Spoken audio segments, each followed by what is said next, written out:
Well, good evening. Happy Friday.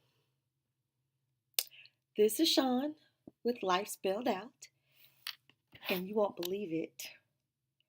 It's day 21. We're grown. And guess what? I am totally blinged out. I'm blinged out. And we're going to talk about why in just a minute. But welcome to Life Spelled Out, y'all. It is day 21. I'm acting a little silly. You know how we do. But I just wanted to come in real quick and wanted to talk about something because I think the timing is perfect. Perfect timing for this. What we do is I am about to celebrate my 49th birthday.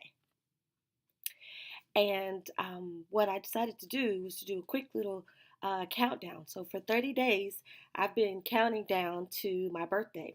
Today is day 21.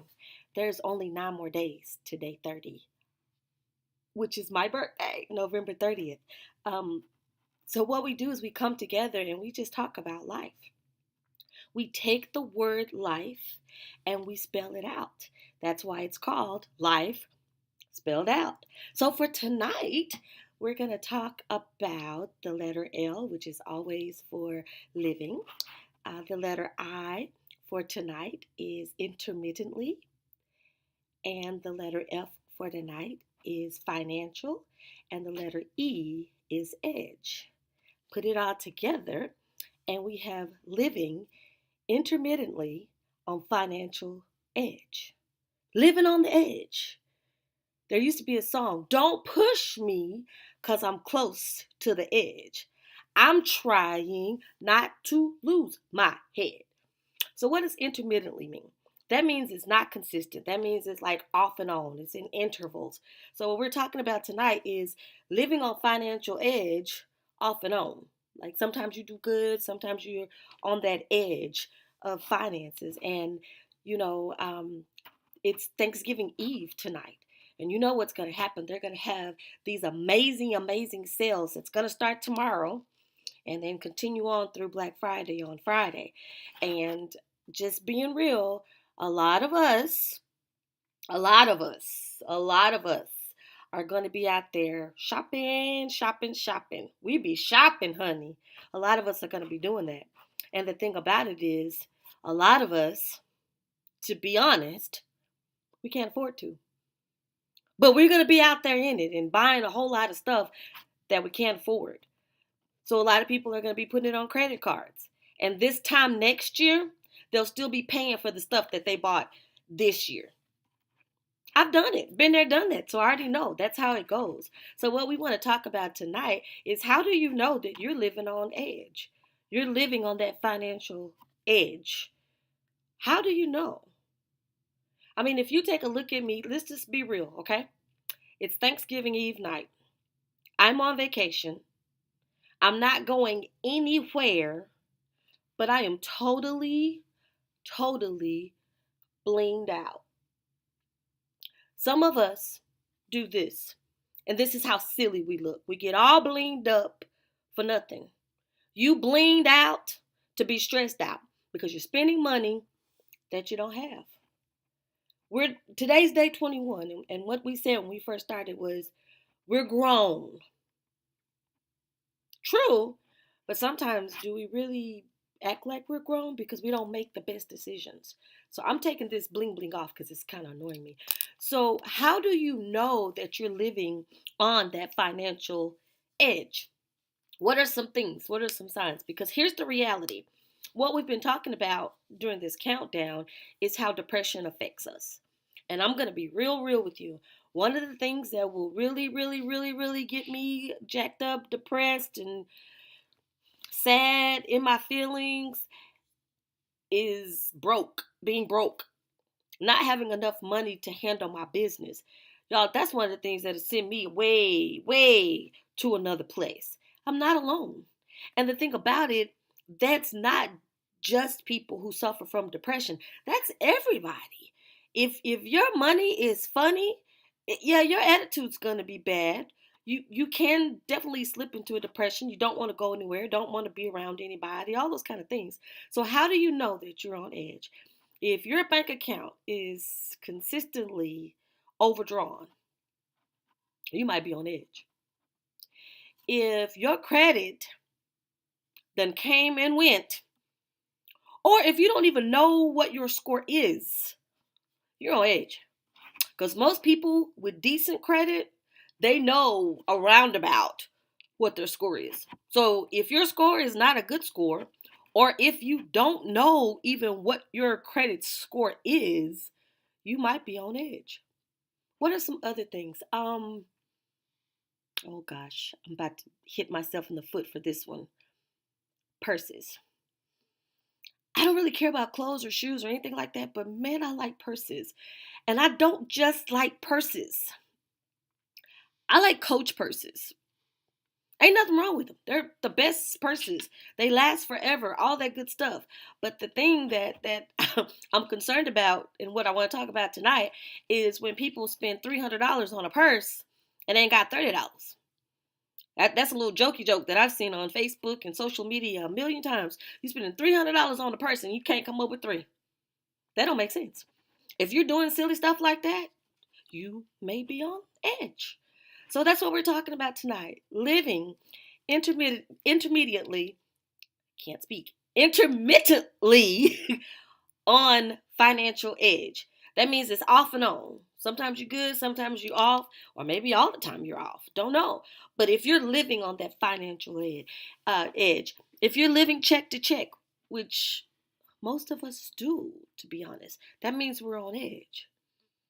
If you have a checking account and a savings account, and your savings account normally has $5 or less, you might be living on edge. That's just the truth. So we talked about like what are some things, signs that let us know that we're probably living on edge. But I guess my thing about it is it's cool, to talk about, hey, if you might be on edge if this is happening, this is happening, this is happening.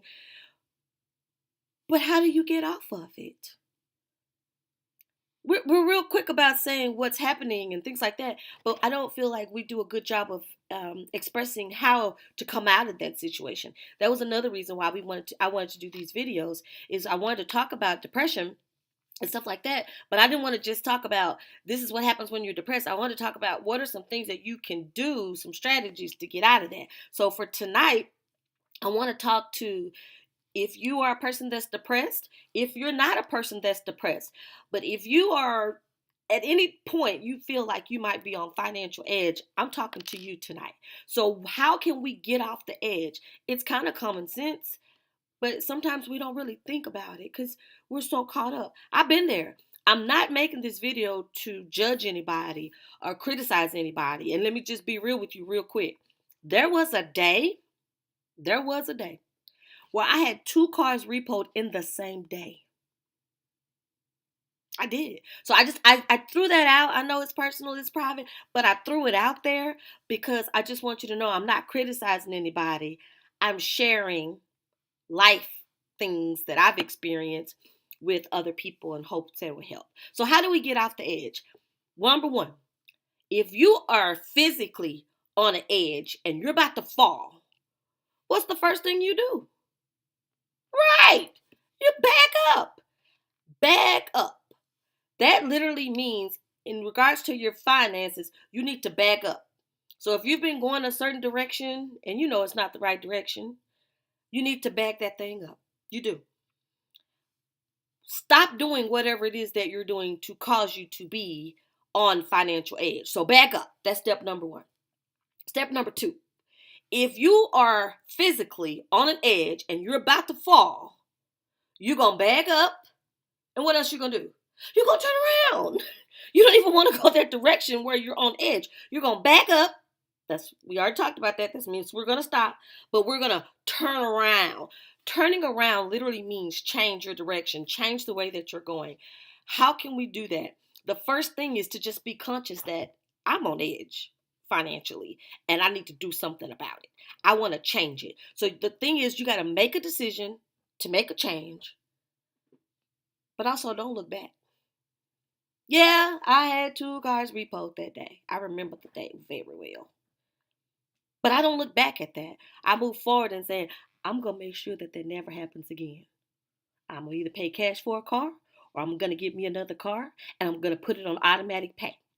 But I won't be in this situation again. That's what you've got to do. You've got to stop and turn around. Make a decision to make some changes and don't look back. Number 3, move forward.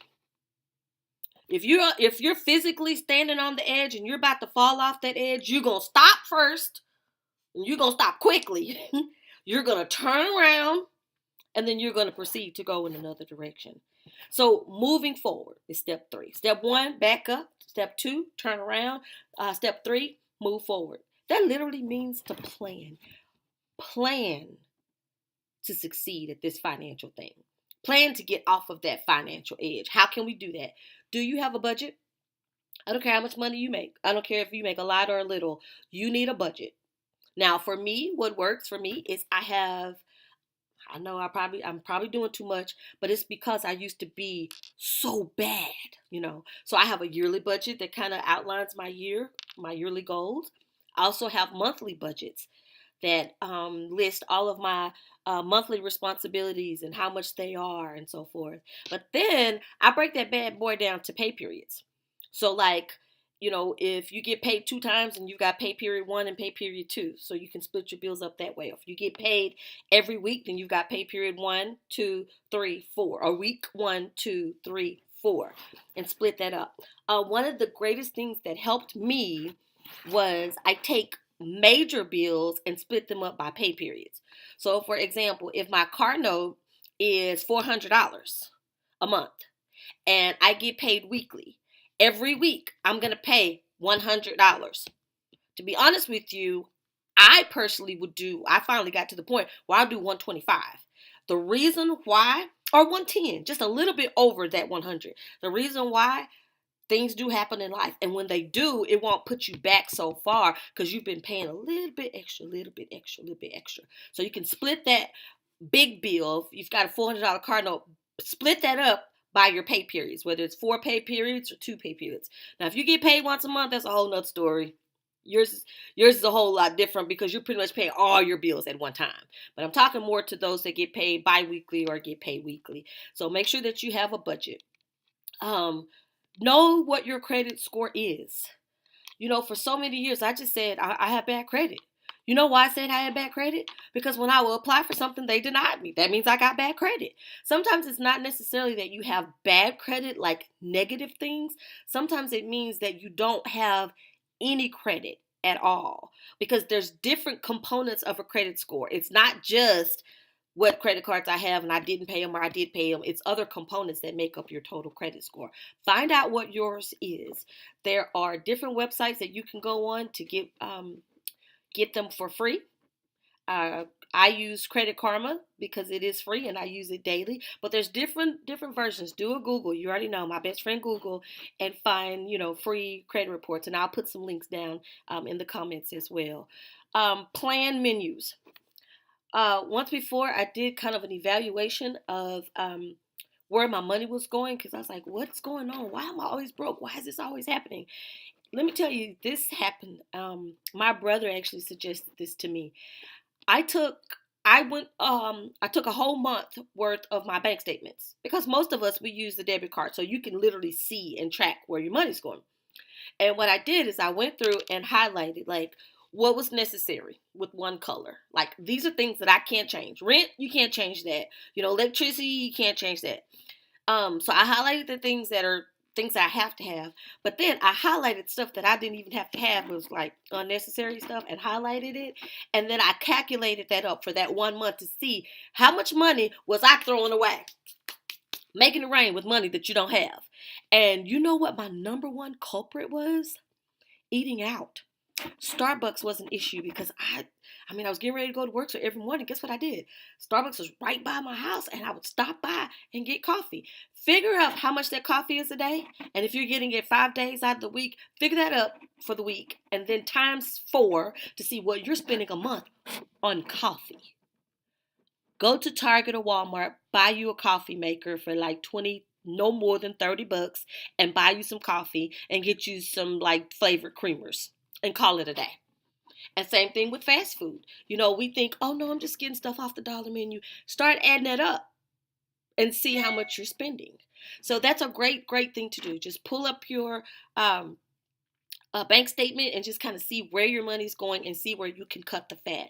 Plan your menus, cook at home. That way you have leftovers. So you can spend $12 today, but you can eat for 2 days. So that's really $6 a day. And if you got 4 people in your family, you do the math. You're saving a lot of money. All right. Plan your menus. Garage sale. I'm guilty. I'm going to raise my hand right now.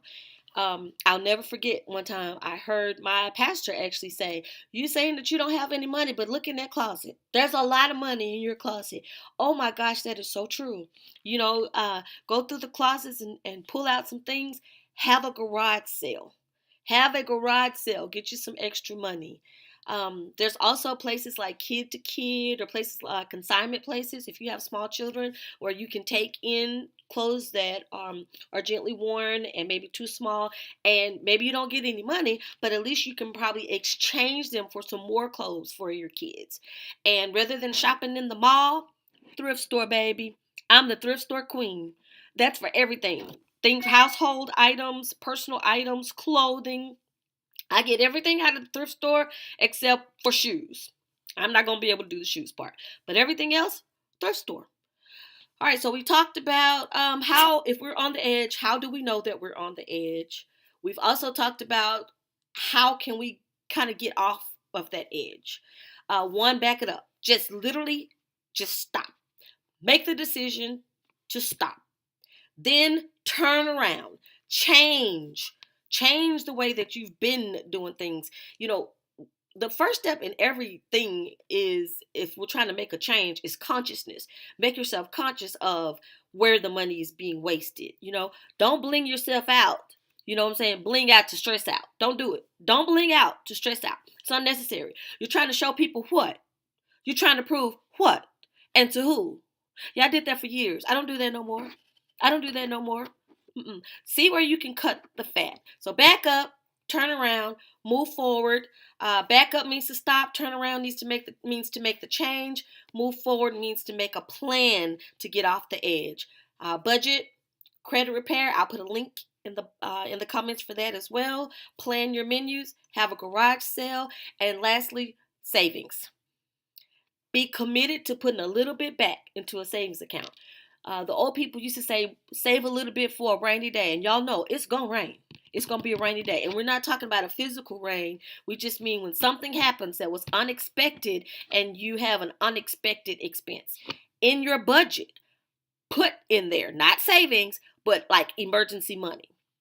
So when there is an emergency, you have some money for that emergency. You don't have to necessarily go digging into your savings. And if you take some money out of savings, make it a loan and pay yourself back. It is time out for us to be living on that financial edge. It doesn't make sense. Doesn't make sense. Make sure that you're making the money and you're not allowing the money to make you. Make smart decisions. Today is day 21. We're grown-ups now, so we got to act like grown-ups. Don't be like me and get blinged out unnecessarily. Just as silly as I look by doing this tonight for no apparent reason, but bring it back on.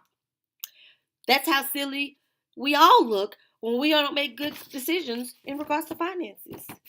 Handle your money right. My daughter gave me a great book, and it's called Girl, Get Your Money Right, or Girl, Get Your Money Straight. Whatever, get your money right.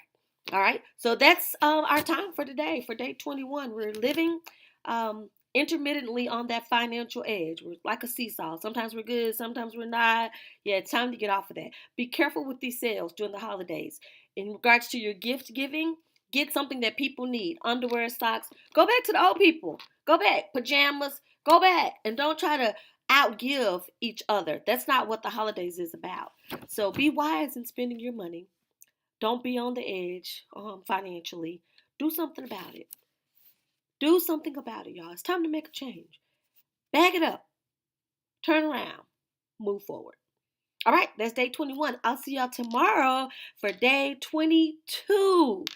I mean, we're getting really, really close to my birthday. Don't forget, I will be giving you my Cash App. Don't forget. Y'all thought I forgot. No, I ain't forgot. I'm going to give you my Cash App so you can make it rain for my birthday. And if you don't make it rain, at least leave me a comment and say happy birthday. My birthday is November 30th. This is Life Spelled Out, and we're going to continue our countdown tomorrow for day 22. Have a great night.